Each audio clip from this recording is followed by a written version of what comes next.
আমাদের রক্ত চুষা টাকাগুলা বেগমপাড়া বেশিরভাগই হচ্ছে গিয়ে আমলা, বেশিরভাগ পলিটিশিয়ান। এখানে কিন্তু দেখেন একটা মজার বিষয় হচ্ছে কি, সব দলের লোকজনই কিন্তু এই এলাকায় থাকে, পরিবার নিয়ে তাদের বউরা থাকে, কিন্তু এখানে কিন্তু কোনো মিছিল মিটিং নাই, কোনো ঝামেলা নাই। এরা নিজেদের মধ্যে বিরাট সুসম্পর্ক, কারণ দুর্নীতিবাজরা কিন্তু একটা ব্যাপক সম্পর্ক থাকে। এই রক্ত চোষা টাকাগুলা, সব টাকাগুলা এইসব জায়গায় আসতেছে। এখানে এত নীরব, কোনো সাউন্ড নাই, কারণ আপনি সুখে বসবাস করতে পারবেন।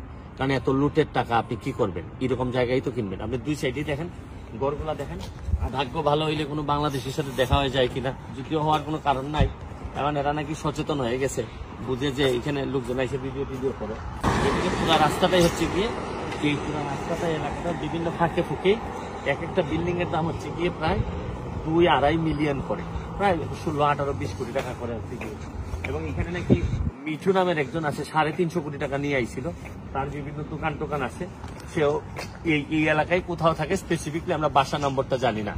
তো এরকম বেশিরভাগই হচ্ছে গিয়ে আমলা, বেশিরভাগ পলিটিশিয়ান। এখানে কিন্তু দেখেন একটা মজার বিষয় হচ্ছে কি, সব দলের লোকজনই কিন্তু এই এলাকায় থাকে, পরিবার নিয়ে তাদের বউরা থাকে, কিন্তু এখানে কিন্তু কোনো মিছিল মিটিং নাই, কোনো ঝামেলা নাই। এরা নিজেদের মধ্যে বিরাট সুসম্পর্ক, কারণ দুর্নীতিবাজরা কিন্তু একটা ব্যাপক সম্পর্ক থাকে। এটা আমি আপনাদেরকে একটু দেখাইতে চাই।